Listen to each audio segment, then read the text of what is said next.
What up, perps? Kid Kopi's back in effect. Purple State Party, you know what we're doing here? Repping America, the center, and common sense. I hope you all had a great Christmas, a holiday, whatever it is that you celebrate, Hanukkah, Kwanzaa, whatever it is.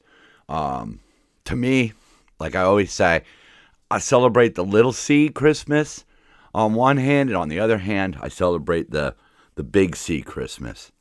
You know, I think Christmas is for everyone, unless you're like Nigerian terrorist and, you know, maybe you're not so happy about Christmas after Trump sent missiles up your rear end. But anyhow, we got a lot to cover, so let's get to it. So, if you've been listening to this channel for any amount of time, you probably know that I'm not a big fan of electric vehicles. You know, I resist change. I certainly resist authority. I don't like the fact that Gavin Newsom here in California has mandated that we have to drive electric. I don't want to learn a new operating system, you know? And quite frankly, these cars are getting way too complex now. There's things about today's modern car, very interesting. You know, blind spot indicators, rear cameras, even tire pressure sensors. Although, again, it's another thing that can just break. But here's another story. A spilled water bottle led to an almost $12,000 EV repair bill, with Hyundai and insurance refusing the coverage. So this dude's driving down the highway.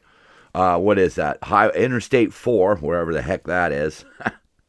I don't know where this story took place. Oh, Florida. Yeah, all the crazy stories come out of Florida.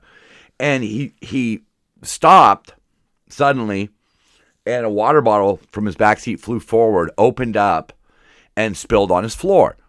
Now, for most of us, that's just, you know, get a towel and dry it up. But in his case, the warning lights in the dashboard started going off. By the time he made it home, his turn signals were failing and his car wouldn't turn off. And at the dealership, he got the bad news. The water had damaged the wiring harnesses beneath the seat and floorboard. Man, I don't know. Look, heat warmers, you know, seat warmers, all that crap. I don't know that we really need that, you know. I come from the day where everything was just a manual lever, and literally you could throw anything short of cement at it and it would still work. Just dump soda on it, the handle's still going to work.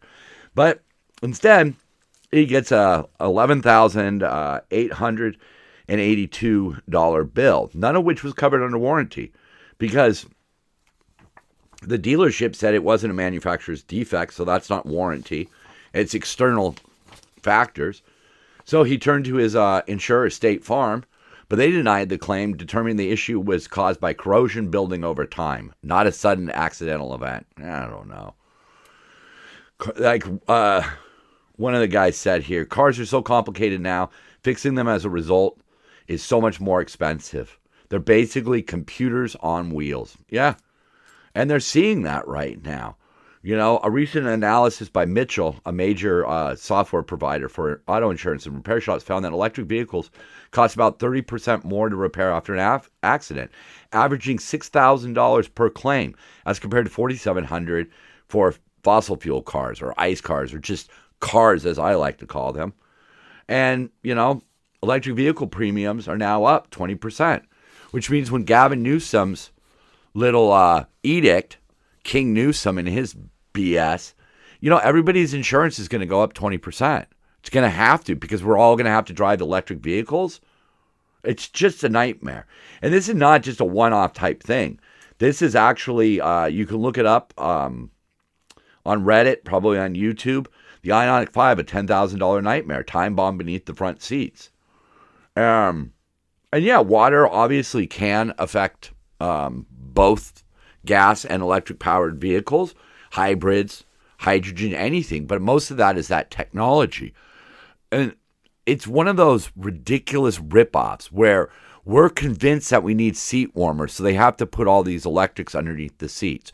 We're convinced that we need to have like the computer memorize our seat position. Like we're not capable of doing it ourselves. We've become so lazy. We turn so much over to technology.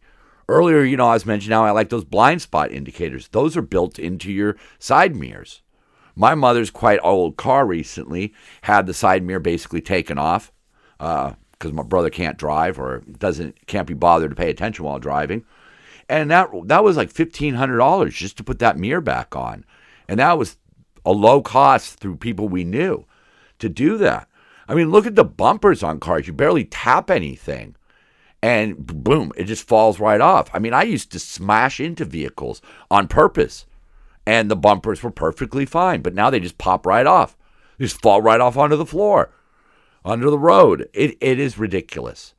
And it's part of this epidemic of softness that we're seeing in the world, where everybody wants everything done for us. You know, some of it, I get it. It's convenient. When I could tell my Alexa to turn on lights, that's kind of cool. Could I survive without it? Sure. And that's where we need to start drawing the line. We need to draw a line in the sand and say, look, we're good on the cars. Stop making them so advanced. Nowadays, you got consoles that have TVs bigger than the TV I used to have when I was a kid. That's kind of ridiculous. That is pushing the boundaries of laziness, and it's going to bite us in the ass. Like it bit this dude in the ass. $12,000 because he spilled water under his seat? Come on. Oh, my goodness. All right, so let's move on to some other stupidity here. Family warned nonprofit not to free repeat offender who allegedly killed man days later. The Bail Project. This is in Cleveland. This is one of those places that believes that people are being discriminated against with bail, and if you're poor, you can't make bail. Okay, people who can afford to make bail often are not necessarily committing very serious crimes or crimes that really affect society as a whole, other than DUI. I've had to be bailed out a couple times. Yeah, I know what that's like.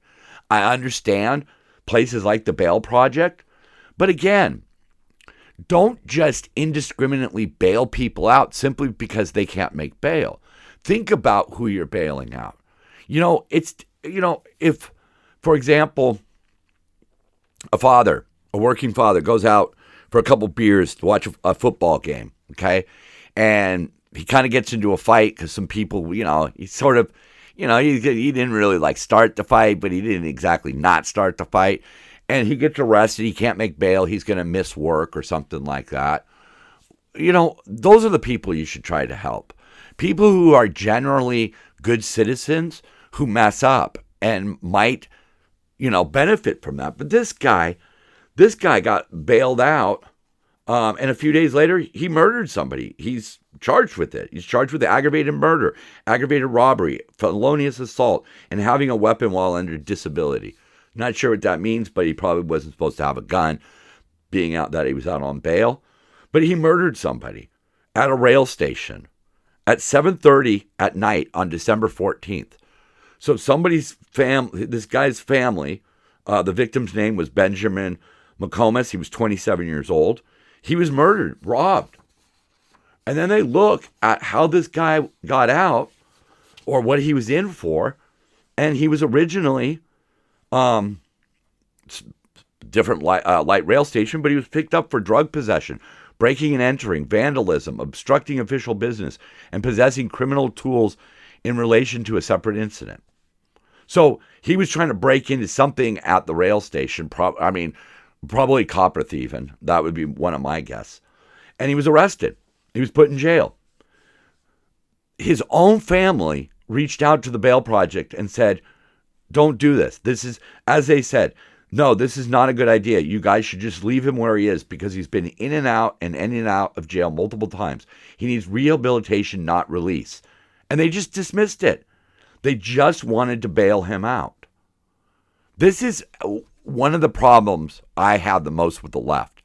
The badges they want to collect in life, these woke badges, so to speak.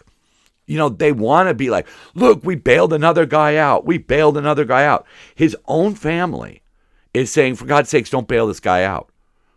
He needs to stay in. I've been through that with a family member before where everybody was calling me up saying, oh, I got to post bail for him. And it's like, no, he needs to sit in jail. When you sit in jail for a day or two or over the weekend, it gives you time to think. It gives you time to clean up your brain a little bit. A little pause on your daily survival that blocks all of your other rational thoughts.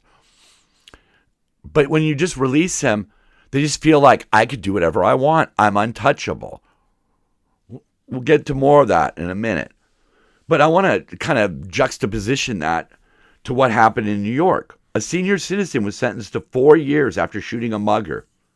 As he says, Charles Fournier, I might not come out. And as the New York Post said here, yes, New Yorkers, we can finally rest easy. We got him. And by him, I mean a 67-year-old man who poses no danger to society. So he's going a right way for murder? No, we'll get to that here. He is a retired doorman with, as the Post writes, the gift of gab, a devoted wife, and a habit of saying groovy. He spends his time watching YouTube videos of naval history. While there are many violent criminals with rap sheets the length of a CVS receipt walking our streets, Queens DA Melinda Katz decides to throw a book at the senior citizen after he pled guilty to owning unlicensed guns. Not using the guns, he did use a gun, but not using those guns, just possessing them. He went out in the early hours in the Kew Gardens neighborhood to buy cigarettes. And oddly enough, he had complained to the New York Post about the scum, to use a Trump word, the scum that populates those streets. So he's walking home from getting his cigarettes, and he was approached by this guy, Cody Gonzalez, who menacingly approached him and demanded cigarettes in his phone. Fournier says he just kept coming closer and closer, and he pulled out his gun and pointed it at the ground. But Gonzalez didn't stop. He motioned towards Fournier's neck with an object, and the senior's instincts kicked in. He shot him. As Fournier says, I didn't want to hurt anyone. He left me no choice. He called 911 and cooperated with authorities. Now, his attacker, Gonzalez, had 15 priors dating back to 2004 and a history of mental illness. Conversely, Fournier had no criminal history, and as a lifelong gun enthusiast and a doomsday prepper, he had a stockpile of about 26 weapons. Only a few were licensed. So they threw the book at him. Can you believe that? He's going to do 4 years. But meanwhile, in that same little area, right? There's this guy, David, whatever. I can't pronounce his name. He beat a girl to death after, he beat a guy to death, Nicola Tanzi, after he kindly held the door open for him in the subway. Despite having 2 open felony cases, this scumbag, David, was given a taxpayer-funded art diversion program for repeat criminals. Or how about this guy, William Creedle, who in 2023 sexually assaulted a 14-year-old, but was ordered to undergo mental health treatment, only to go on to rape another 15-year-old. While Fournier is in jail, his Social Security benefits will stop, and his wife of 20 years was just laid off from her job. They're having an online fundraiser. Probably look it up. His last name is Foehner. If you can help. Hochul can pardon him. The governor of New York can pardon him, but he doesn't have much hope of that. As he says, whatever the circumstances are, the guy is dead because of me. Maybe I should have taken the beating, but who knows where the beating stops. Yeah. They're going to keep him in jail to say that they are being tough on guns. Yeah. Meanwhile, they're being loose on criminals. So those are those dumbass badges. That Judge Katz can say, look, I took guns off the streets. No, you didn't. You took guns away from a senior citizen who posed no threat. You also are releasing criminals and giving them art diversion therapy. So look at you. You're helping the poor criminals who the system has just failed. Oh, look how great I am. I could put a senior in jail for doing nothing but defending himself. You keep in mind, he was not put in jail because he shot the mugger. He was put in jail because his guns weren't licensed. They could have given him the opportunity to license the gun. They could have put him in to community service. The Fournier himself even said, I'll clean up all of New York if that's what it takes, but I don't want to go to jail. But he's going to jail for 4 years. He probably won't serve the 4 years, But what is going to happen to his life? What is going to happen to his wife? When all he wanted to do was buy a pack of cigarettes. And some scumbag on the streets of New York wants to fucking rob him and probably harm him, maybe even kill him. So he defends himself. This country was not founded to be a place where criminals get the rights. All right? New York and California and a lot of these blue areas are violating our Second Amendment. And his case proves why people need to be able to protect themselves. Look, if you don't want to shoot a mugger, if you want the mugger to stab you or beat you or shoot you or rape you or whatever it is, fine. That's your fucking choice. But that's not the choice a lot of us want to make. That's not the choice I think real Americans make. All right? Bad guy comes at you, you put him down. All right? They had options. They could have given foreigner diversion therapy. I could go on forever about this. But this is why the thumbnail for this episode shows Santa Claus wearing a bulletproof vest in a blue city. Because these DAs and judges and governors create these sanctuaries and these diversion programs, and they're literally telling people who already don't give a shit about society, hey, do what you want. We're just gonna keep putting you in these fun little programs to make ourselves seem like we're doing something, and you can just continue on. Just continue on. We don't really care how many charges you're facing. We're gonna let you out of jail. Go do an art project, and we'll just remove it from your record. Yeah, I know. You beat a guy to death or you raped a girl, but you know what? If you paint a Picasso, you'll be fine. This is what we need to stop voting for. I understand we're going to get to the other side in a minute, the Republicans in a minute. But for God's sakes, these people are coddling criminals and giving them safe zones. Oh my, I could just, this just tears my head apart. This is such a miscarriage of justice. Just this. Sound like I'm drunk. Judicial system. All right. Let me clear my head. I'll be right back. So lately, the headlines, my show, lots of places, this Minnesota fraud, right? How about this one? Misspelled Learning Center, no children inside. House Majority Whip Tom Emmer demands answers after viral video throws quality Learing Center with no activity. Now, not only is this quality Learing Center misspelling learning, but they have collected 95 violations in just 4 years. Keeping hazardous items away from children, not having records for more than a dozen listed children. Well, you know why? Because those dozen children don't exist. These people are part of that Minnesota fraud. They have received over $4 million, and there's not much to show from it.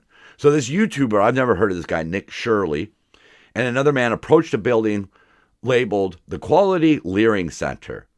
Almost immediately, a white woman appears and repeatedly yells to anyone inside the building, "Don't open up, it's ICE." And he says, "No, I'm here to talk to you about the $1.9 million that you've received this year, and it doesn't look like you have a school and you can't spell learning." And she says to him, "Go away, you're not welcome here, shame on you." Oh, really? Okay.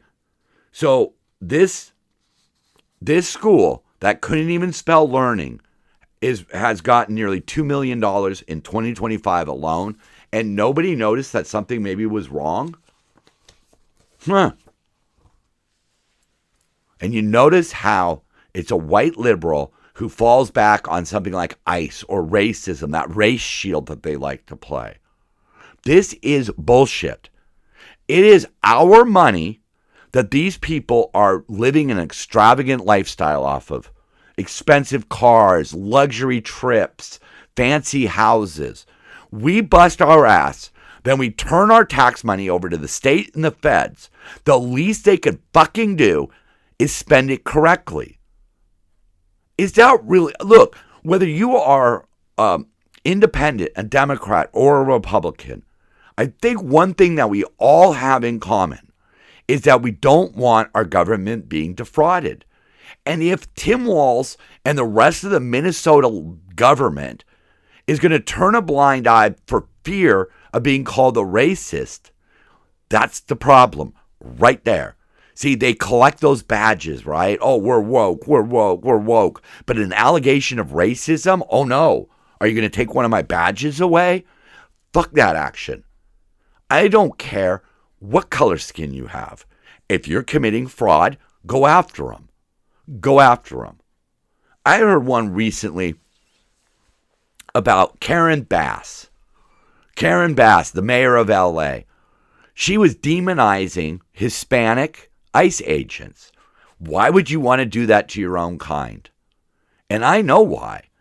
Because legal immigrants hate illegal immigrants. Why?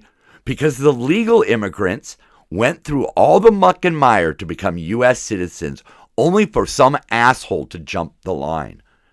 It doesn't matter to me what color skin you have. If you commit a crime, you need to be locked up. I don't care if you're white.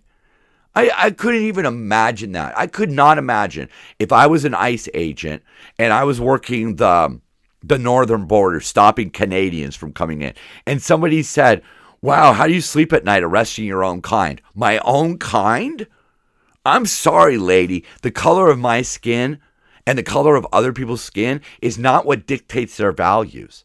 The fact that they are Americans dictate their values. The fact that they're legally here dictate their values. But there's Karen Bass. Karen Bass. And hey, in case you don't know, a majority of ICE agents are Hispanic. I do some of their buildings. I've been inside. I've seen the people, and I've seen the little desk placards that they have, okay? When you see the last name Rodriguez, you're not assuming he's a white guy or an Asian guy, right? You see this in action. And I've talked to them, and by far, that is the sentiment. I came here legally. These assholes didn't. We care about such things because it's not about a person coming here to get a job. It's about vetting a person. We don't go to concerts. When was the last time you were at a sporting event or a concert, right? And you walked through the metal detector and maybe your belt buckle went off and they got the wand out. And then they kind of patted you down around the area where the wand was indicating. Like they see the belt buckle, but they're still like, well, you could be hiding something behind the belt buckle, right? When you get on an airplane, the vetting process is there for everybody's safety. That's the part that people just want to gloss over. These Democrats, they know what it's all about, but they need those fucking badges. Oh, I'm woke. Look at me. I'm telling Hispanic ICE agents that they're hurting their own kind. Bullshit. Individuals should define their own kind. Okay? For me, I have a tiny bit of Italian heritage that I hang on to. Okay? I make raviolis at Thanksgiving, and I root for Italy in the World Cup if they can make the World Cup. Woof. But I don't care if you're an Italian. You don't get a pass with me. You don't. You fucking don't get a pass. All right. Let's talk about Republicans for a second. The thing that is really frustrating right now is, like I've said before, Donald Trump and the Republican Party are fighting against a Democrat Party that has gone bonkers. They have an opportunity to reshape the Republican Party into a kinder, gentler Republican Party. I understand your Christian beliefs, and those Christian beliefs are perfectly fine with me. Within the walls of your home and within your family and the people you surround yourself with, I get it, okay? If you don't want to hang out with gay people, fine, don't. If you don't want to hang out with black people, fine, don't. But don't demonize them. Don't go after these insignificant things with trans people, like their IDs. Come on. I understand that the IDs are tricky, but a trans person having a driver's license that's a bit ambiguous, that's the least of our fucking problems, folks. Okay? But no, you want to go after them. You want to constantly remind people that being gay is a sin. Stupid. Why? Why are you alienating people? And abortion. All right? As ugly as it is, that should be a right. American citizens should have the right to an abortion, pure and simple. Okay? It does not affect society. It is up to that individual. Back off of these things. back off of this dogma, this religious dogma that just perpetrates in the Republican Party. And please, for God's sakes, like Trump, please, can you spend just a second reviewing a tweet before you send it out? That ugliness with Rob Reiner was fucking gross. The way Kash Patel and Kristi Noem and some of the things that these people have said is fucking gross. And it doesn't help our country. Our country cannot be run by the far left or Democrats. But you're keeping people in that camp because you're holding on to outdated dogmatic ideas. Knock it off. Knock it off. You preach Jesus, but do you act like him? Do you adhere to his principles? Do you love people? Are you filled with forgiveness? Can you allow people to live their own lives, even if you disagree with it? Because if you can't do that, then what fucking good are you? You will lose to the Democrats because you keep showing an ugly side. And people forget about the practicality of how red states and the politicians from the Republicans have acted. Under Trump, we have seen us going after enemies within our borders and outside of our borders. We see that blue cities are consistently making bad choices that lead to the failures of those cities. We can't allow that to come back in just because you want to spout off some fucking rhetoric. You want to use some gross language. You want to be, I even see, even Gavin Newsom is starting to act like Trump right now. It's an epidemic in politics that you are going to rally your troops by demonizing and degrading other people. And it's fucking stupid. It really is.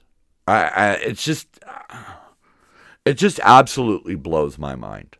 It absolutely blows my mind that the Republicans have an opportunity to really revamp the United States, get us back on track, make some changes that need to be made, enforce some stuff that needs to be enforced, and just watch as the blue people just trip over themselves with bad decisions, earning their goddamn woke badges. But then all it takes is Trump sending up one tweet or one edict against a certain group of people, and he loses all of that building support. Yeah. He needs to build on the support that the Republicans have gotten recently from some of the disenfranchised groups, if you want to call. I don't call them that. I don't. The Hispanic vote, the black vote. You're not disenfranchised as far as I'm concerned.